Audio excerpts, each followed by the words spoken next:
asili zetu, kutoka kwenye vifungo vya ukoo, kutoka kwenye laana za ukoo. Hatuitwi tena watumwa sasa, bali tunaitwa watoto wa Bwana, na tunaitwa watoto wa Bwana kwa damu yake ya thamani, na tunaitwa watoto wa Bwana kwa kifo chake cha msalaba. Hapo hakuna mgogo tena, wala hakuna Mnyakyusa tena. Hapo hakuna ukabila, wala hakuna utumwa tena. Sasa ni marafiki wa Baba. Sasa ni marafiki wa Yesu Kristo kwa damu yake ya thamani. Hiyo ndio imetuweka huru. Unapoenda kwake hauhitaji kuona chochote, unahitaji kuona imani ya kumwamini Yesu. Yesu ni tofauti na wakuu wote wa dini.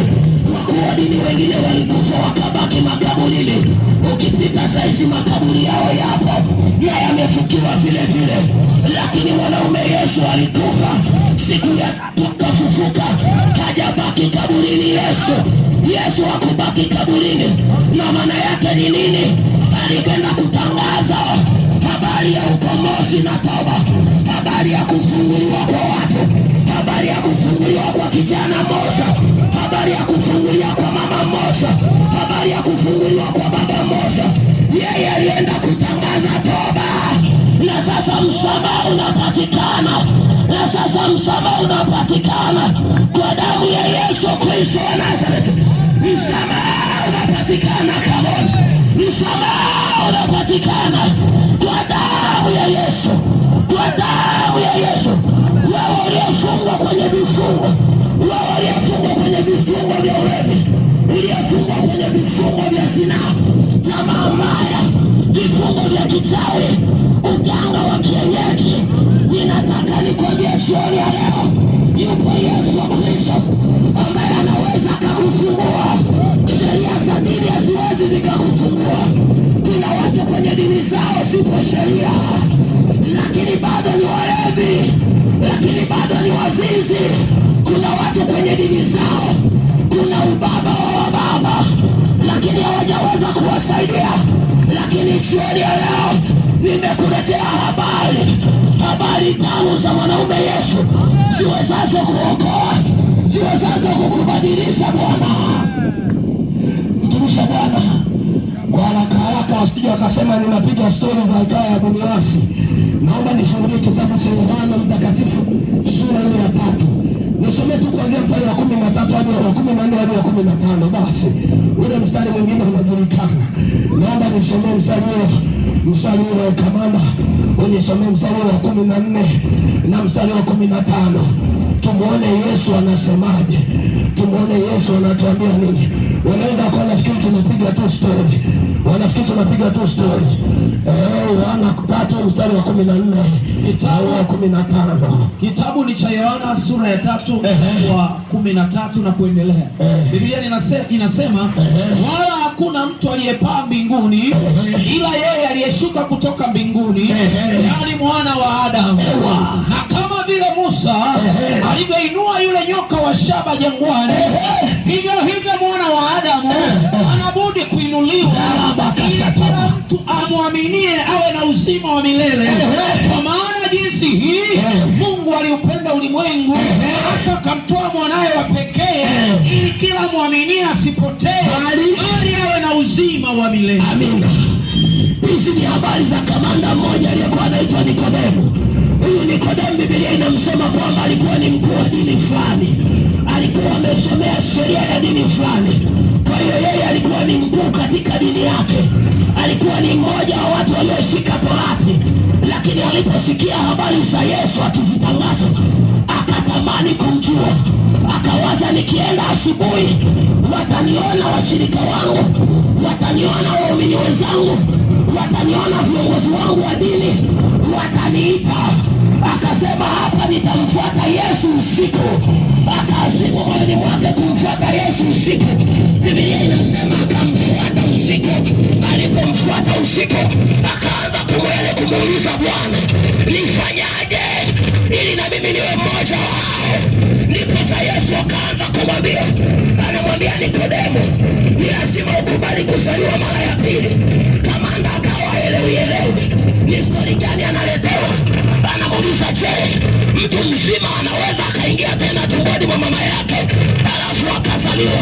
Ndiposa nakumbuka ya kwamba wenye hekima wamefichwa neno hili.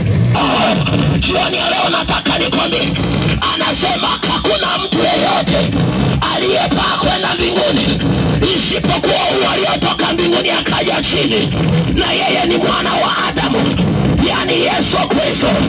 Alafu anasema kama jinsi ambavyo yule Musa alimuinua nyoka wa shaba jangwani ili kila atakayemtazama apate kupona tena, awe na uzima tena, hivyo ndivyo ambavyo mwana wa Adamu anapaswa kuinuliwa msalabani ili kila atakayemwamini, atakayemtazama, si kupona tu bali kuokolewa, bali kuwa na uzima wa milele.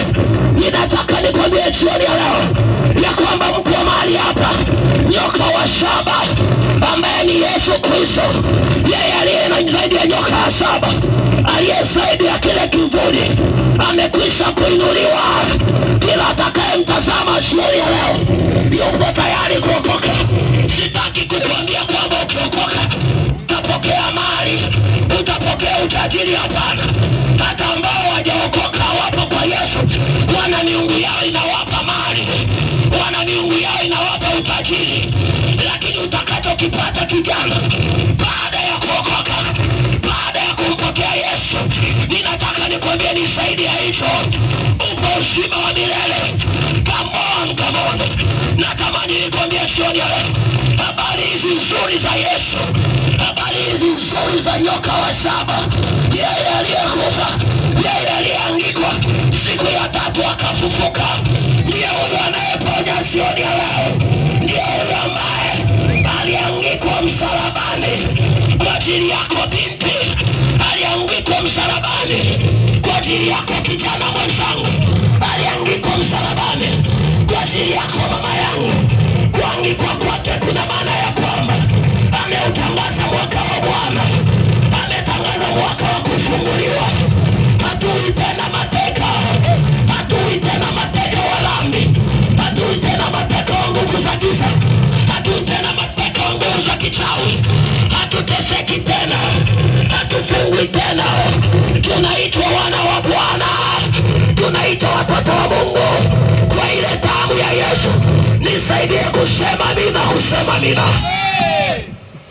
Ngoja nikwambie, watu wameng'ang'ania dini, watu wameshika dini, lakini leo nataka nikwambie nini maana ya dini. Dini maana yake ni njia. Sikiliza nikwambie, hakuna njia nyingine isipokuwa njia ya Yesu Kristo.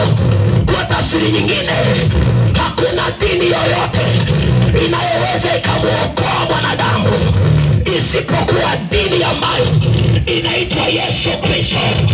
Yesu Kristo ni njia ya kweli na uzima. Ngoja nikwambie jioni ya leo, Yesu Kristo ni njia ya kweli na uzima. Yesu Kristo ni njia ya kweli na uzima.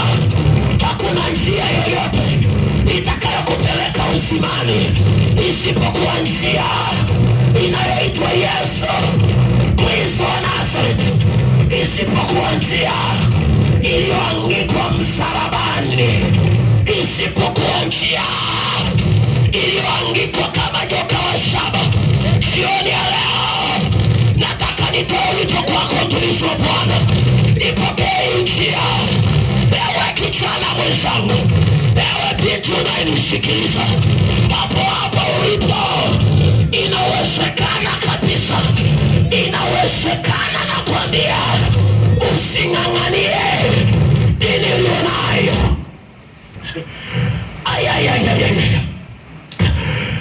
Huyu Nikodemo bwana alikuwa ni mkuu wa dini, alikuwa amekulia mafundisho ya dini, alikuwa amekulia mafundisho ya kipaimara, alikuwa amekulia mafundisho ya ubatizo, alikuwa amekulia sheria zote za kanisa.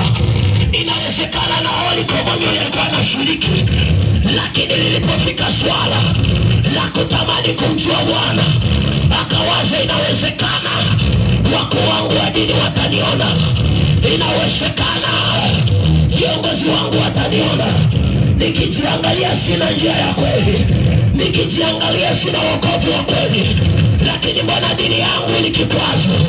Mbona viongozi wangu hawataniruhusu? Akasema hapa hakuna namna, lazima nimwendee huyu Yesu usiku, lazima nimwendee jioni. Akafungasha virago vyake mida ya usiku ambapo watu hawamuoni, akaenda kuzijua habari za Yesu.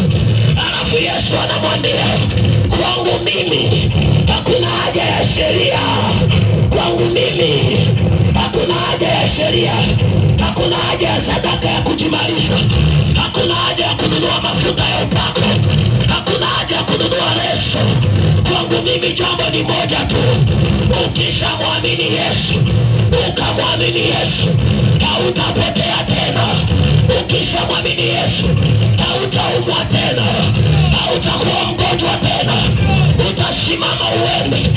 utasimama uende. Jioni ya leo Bwana anabisha hodi miongoni mwako, anatamani ufungue mlango wa moyo wako ili akuhudumie, umpokee. Anachonifurahisha huyu Yesu, anasema nimesimama mlangoni, ninabisha hodi. Yeyote ambaye atafungua mlango, Bwana anasema hivi, yeyote ambaye atafungua mlango, haijalishi ni Mnyakyusa, haijalishi ni Muhaya, haijalishi ni Mua, haijalishi ni Mchaga, haijalishi dini yake, anasema akifungua mlango ataingia kwake, alafu atakaa naye, alafu akishakaa naye ataanza kupiga naye stori, atakuwa anapiga naye stori. Anamwambia, mwanangu wewe, sikiliza nikwambie, mateso leo ni mwisho, kuonewa leo ni mwisho, kutokulala usingizi leo ni mwisho, kuweka tunguli kwenye bodaboda leo ni mwisho, kuweka tunguli kwenye duka lako leo ni mwisho. Anamwambia, sikiliza, damu yangu ilisanena mema, hauna haja ya kumwagia maji ya baraka. Anamwambia, mafuta ya upako yanaisha, lakini mimi Yesu siishi. Anamwambia, tunguli zinazidiana waganga, lakini mimi siishi. Nakwambia sizidiwi na chochote. Anakwambia kafara za waganga zinazidiana, lakini kafara yangu haijawahi kuzidiwa na chochote.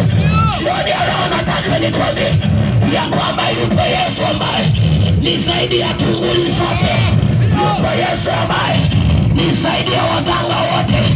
Waganga wanazidiana. Sikiliza nikwambie, hakujawahi